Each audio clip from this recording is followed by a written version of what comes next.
दोस्तों, आज फिर मैं एक नई कहानी लेकर आई हूँ जिसका नाम है शरापित हवेली का रहस्य। बढ़ते हैं आगे कहानी की तरफ। अगर कहानी आपको अच्छी लगे तो कमेंट करके ज़रूर बताइएगा, क्योंकि मैं आपके कमेंट के इंतज़ार में रहती हूँ। मेरे गांव में एक पुरानी खंडहर हवेली है जिसमें करीब 65 सालों से वहाँ कोई नहीं रहता। ये बात मुझे मेरे गांव के दोस्तों ने बताया। जब ये बात मुझे पता चली तो मेरा मन करने लगा कि मैं एक बार उस हवेली को देखूं। मुझे ऐसी जगहों पर न जाना, उनके बारे में जानने में बहुत दिलचस्पी होती है।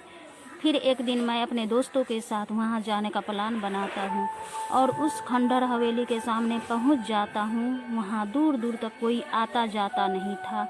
मैंने जब ये बात अपने दोस्तों से पूछी कि यहाँ अगल बगल कोई नहीं, बल्कि लोग इस रास्ते में आ जा नहीं रहे हैं, ऐसा क्यों?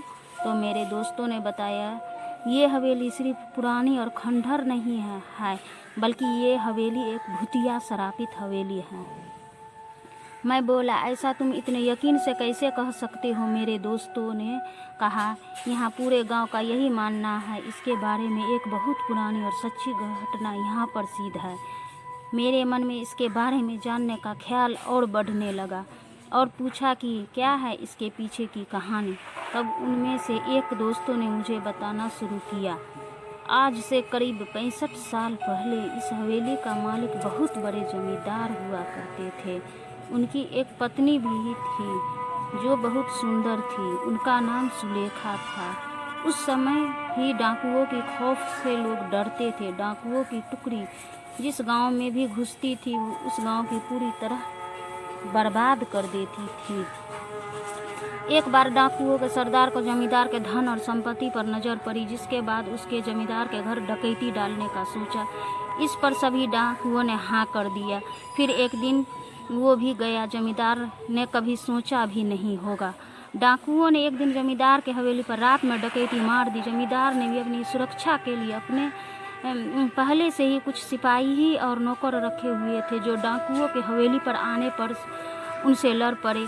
क्योंकि जमींदार के सिपाही और नौकर बहुत कम और साधारण हथियार के साथ थे, वह डाकुओं की संख्या बहुत ज़्यादा थी और अच्छे हथियार के साथ लाइसेंस थे, जिसकी वजह से जमींदार के सिपाहियों और नौकरों को कुछ ही देर में मार डाला।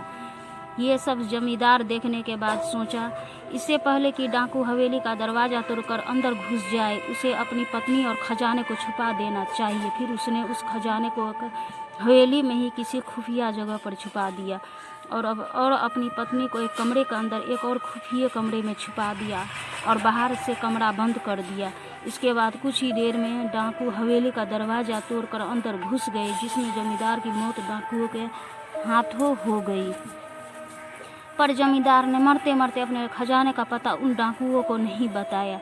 डाकुओं ने खजाने को बहुत खोजा पर वो नहीं मिला। फिर डाकू वहाँ से हवेली की कीमती सामान के लेकर वहाँ से चले गए।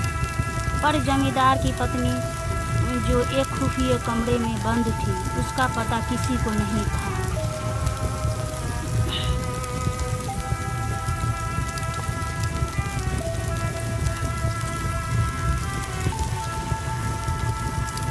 उसकी पत्नी बहुत चिल्लाई, लोगों को बुलाने की कोशिश की, कमरे के दरवाजे को तोड़ने की कोशिश की, पर वह अंत तक कुछ नहीं कर सकी और भूख प्यास से तड़प तड़प कर वहीं मर गई।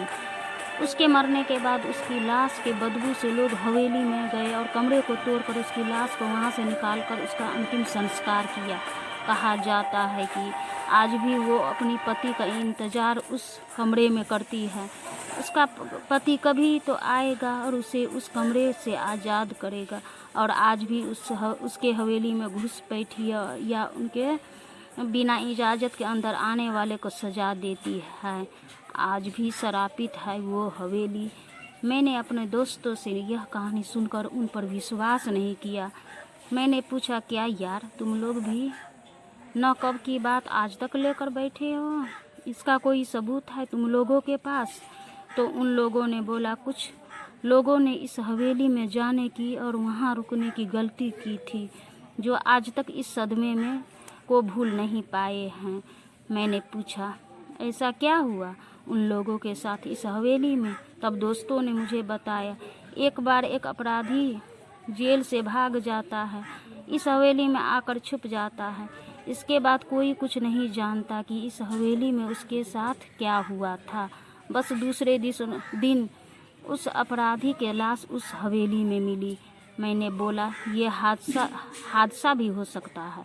तो उन लोगों ने कहा, एक बार एक चरवाहा इस हवेली में एक रात रुकने के लिए रुक जाता है, जो सुबह जिंदा उस हवेली से तो बाहर आ जाता है, पर अपना मानसिक संतुलन खो देता है। तब से वो आज तक पागल है।